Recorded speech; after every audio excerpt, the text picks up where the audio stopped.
Suis-je fait pour être indépendant? C'est une question que l'on peut se poser à différentes étapes de sa vie professionnelle.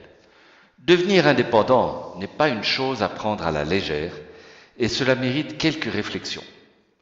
Je vous propose d'en aborder 4. Premièrement, qu'est-ce qui vous motive à entreprendre? Philippe Coste, dans son livre Osez créer votre entreprise, nous propose 4 grands profils d'entrepreneurs. Cela peut paraître un peu réducteur, mais chaque profil a ses aspects positifs et négatifs. Le profil expert est pour les personnes qui se lancent parce qu'elles sont excellentes dans leur domaine. Excellents produits ou prestations, cependant, elles peuvent attendre longtemps avant de se lancer car elles cherchent la perfection. Le profil militant est pour les personnes qui se lancent pour une grande cause. Elles ont un enthousiasme imbattable, cependant elles peuvent perdre leur énergie si le contexte évolue et que les résultats ne sont pas atteints. Le profil créateur correspond aux personnes qui aiment lancer quelque chose. Excellentes en gestion de projet, mais elles se lassent généralement au bout de 2 à 3 ans et rêvent de passer à autre chose. Le profil opportuniste est pour celles et ceux qui flairent les bonnes affaires. Ça marche, mais c'est souvent regardé un peu dédaigneusement ou alors avec envie.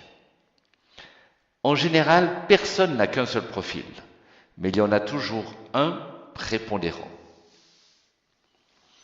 Le deuxième point sur lequel il faut vous pencher est l'équilibre de votre projet d'indépendance sous 3 aspects. L'équilibre entre la personne, vous, le marché où vous proposez vos produits et services, le projet de l'idée à un bon équilibre entre les recettes et les coûts. Vous, dans cette facette, il y a vous, votre envie, vos compétences, ce que vous aimez le plus et le moins faire, mais aussi tout votre contexte, celles et ceux qui peuvent vous soutenir dans votre démarche. Sans client, pas de vente. Sans vente, pas d'argent. Vos clients ont des besoins, des caractéristiques, des habitudes. Il peut y en avoir peu ou beaucoup, mais n'oubliez pas qu'il existe les concurrents qui cherchent à manger au même râtelier que vous.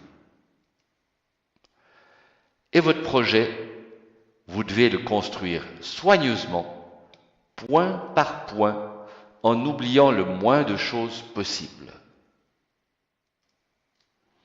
Jusqu'à ce que vous passiez à l'action sur le terrain, que vous obteniez les informations en retour, que vous puissiez évaluer et surtout apprendre et corriger. Je vous parlais du terrain, c'est essentiel. Regardez cette statistique qui vaut aussi pour les indépendants. Presque la moitié des échecs est due à 2 choses. 1. Ne pas prendre en compte les réels besoins des clients et se fier à son imagination. 2. Ne pas apprendre à vendre, écouter et donner les bonnes informations. 36 plus 12%. Est-ce que vous êtes du genre pressé ou plutôt bonhomme? Pensez-vous tout mettre en place et gagner votre vie après 2 semaines? En réalité, il vous faudra une bonne dose de patience et pas mal d'endurance. La curiosité, c'est sûrement ce que vous faites en ce moment. La conception, observez, observez, observez et imaginez les solutions. La maturation, c'est comme avec les architectes qui calculent tout. Vous en avez pour quelques mois. L'implantation, votre salon c'est bien, mais un espace de coworking, un local ou un bureau, c'est mieux. Mettez donc les choses en place. Le décollage, ça y est, c'est l'adrénaline pure. Vous allez être l'Indiana Jones ou la Lara Croft de votre projet. Vous êtes prêt à débroussailler la jungle du marché de 0 francs à votre revenu. L'envol.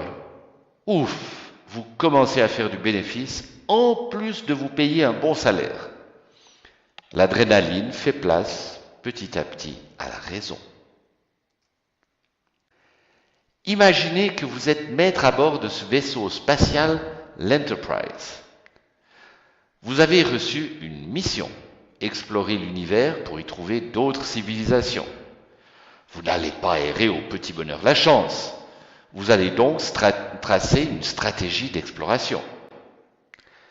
Mais il faut aussi faire fonctionner les moteurs, gérer la logistique et réparer ce qui est en panne.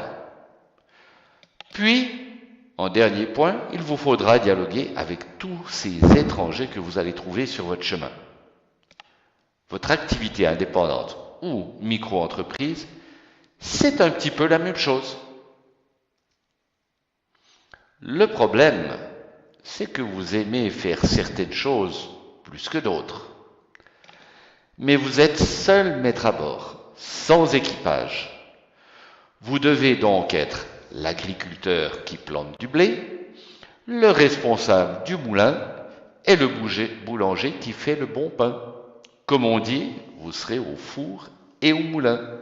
Et ça va tanguer. En résumé, voilà, ce sont les 4 questions de base qu'il faut vous poser pour savoir si vous êtes prêt à l'indépendance. Soyez souple comme le roseau, échauffez-vous et préparez-vous à sortir de votre zone de confort. Mais si vous avez l'envie, la détermination avec une pointe de passion, vous vous lèverez avec plaisir le matin, prêt à déjouer tous les pièges et jouir pleinement de chaque petite réussite. La balle est dans votre camp.